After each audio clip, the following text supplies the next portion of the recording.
What's up, Corals? Welcome to Corals Gardening. My name is Coral, and today we're going to be talking a little bit about powdery mildew and how you can prevent it from spreading onto your plants and killing all your produce. All right, let's go.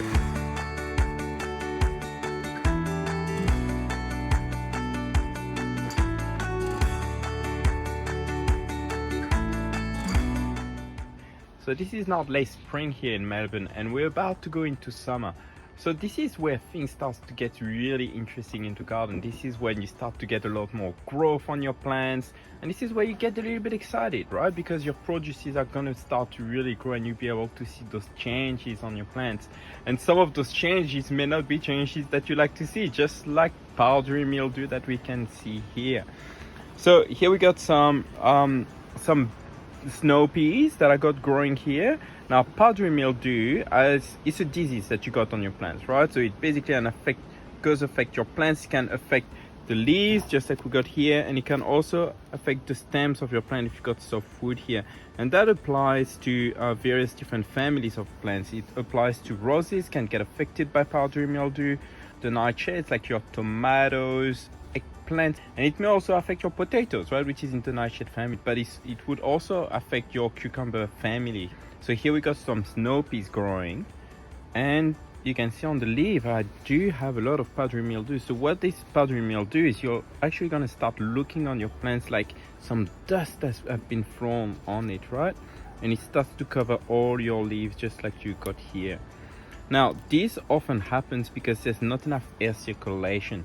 And how would you come and not have enough air circulation? Well, because here, for example, it's overgrown. I got way too many plants growing next to each other here. So there's not enough air circulation growing in this mass of vegetation here, right? Because I didn't take good care of actually cutting my plants as they grow. So I'm gonna go and show you a little bit of techniques and tips on how you can go and start taking care of your powdery mildew that may appear on your plants this season. So first things first, just like I said before, this is due to overcrowded spaces that you got in your garden, right? So really you want to go and start trimming your plants, right? For example, here it's very easy to trim, right? Because what I want to trim out is I want to trim out all the affected spaces that I got on the plant. Now, when you use your secateurs or whatever you want to call that, your pruners, you want to make sure that when you cut it on a part that is actually not infected. The reason why is because the infected parts may actually get onto your tools here, and you don't want to cut another area and actually go and start spreading even more to your plants, right? So here where I cut, there's no powdery mildew down there, and I'm just gonna basically, I already did the cut, I'm just gonna take that away now. Now obviously this one has a lot of tendrils. This is snow peas, right? The snow peas grow tendrils, and the tendrils go and grab anything it wants around it, right? Anything it can grab onto. So I want to make sure that I actually cut those tendrils so that I don't go and break all the plants, right? Because the snow peas stem is really soft, so I don't want to go and snap them off and affect the growth of my plants. So here I got another piece as well that I do want to cut out because it's infected. I'm just going to cut that out. Now, where do you put it? You don't put that in your compost unless you get a really hot compost, right? Otherwise you may infect it in your next seasons and whatnot, and it will stay around, right? The wind, yes, you do want wind to be able to increase that air circulation, but the wind also goes and take those powdery mildews and basically just dust it off to other plants as well. So you really want to be careful with that. Now I'm pretty lucky because although I'm a little bit late, I'm still very early, right? So it's really just that plant that was infected. But I will show you a trick in a minute in what you can do to be able to actually stop the spread from happening to the other plants, right? So you can concoct a little bit of a magic potion that you're going to be spraying on your plants that is infected to actually stop the spreading and maybe even kill the powdery mildew on your plants. I'll show you that in a minute. Okay, so how you're gonna do the magic potion is really simple. There's many various recipes on the internet. You could use bicarbonate, you could use potassium bicarbonate.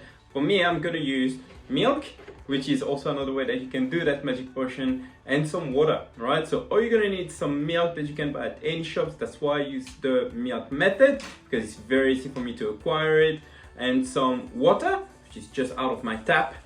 And then you also want a spray so that you can go and actually spray the leaves that have powdery mildew on it, and basically just start treating it, right? So how you do it, you don't need to use the measurer. It doesn't have to be very like exact science kind of thing. You alright, boy? And then you basically just go and 1 part milk, I'm gonna put in there right now, and then 2 parts water. So 1 and 2. You could even go with 3 parts water if you want to. I'm just gonna use 2 parts water. Put that inside your spray bottle and then go back into your garden and go and spray your leaves. Okay, so we're back in the garden and we're gonna go and spray this magic potion onto the leaves. So here you can see I still got some leaves here that are infected with powdery mildew. So all I'm gonna do, I'm gonna shake this bottle really well. I got my spray bottle here and I'm just gonna go and spray on it. Now, one thing that you need to be aware of is, yes, this may very well kill the powdery mildew, but only where you spray, okay? So it's not like it's a potion that's suddenly going to make your plant a lot stronger and kill all the powdery mildew by spraying some milk on it. Is you actually need to go and spray on the spots where you can see powdery mildew. And once you've done with this, you can come back tomorrow and see if it spreads further or not. And really, this is the benefit of coming into the garden every day to check if my plants are doing well, right? I would not have been able to pick it up so early if I didn't come in the garden every day to see how my plants are going. So yeah, so I think I covered pretty much the rest of the area. As you can see here, I've cut down quite a few plants here, right? I've cut down quite a few things. It may sound a little bit counterintuitive to go and cut your plants when it's still producing for you, right? But really you need to think that if you let that powdery mildew going on your plants, then it will stunt the growth of your plants and it will affect your production as well.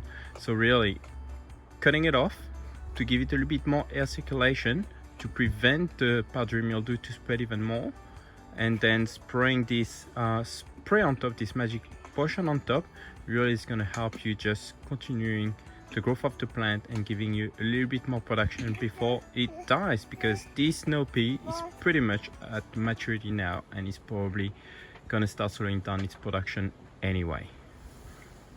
Awesome. So this is it for this video. I hope you learned one thing or two about powdery mildew and how you can prevent it or treat it when you see it happening in your garden. Really, the secret is you do want to go and check your garden every day just to see if there's any sign of disease happening on your plants. And if you see some signs of powdery mildew, make sure there's enough air circulation. You may need to cut down some of your plant growth, right? Or you can also use that potion as well and spread it onto your plants so that you can stop the spread of this disease across the rest of your plants that you got in your garden. So if you like this video, just hit that like button, and if you want to see more content like this and support our channel, if you'd like to do that, just subscribe to the channel as well, and I'll see you in the next video.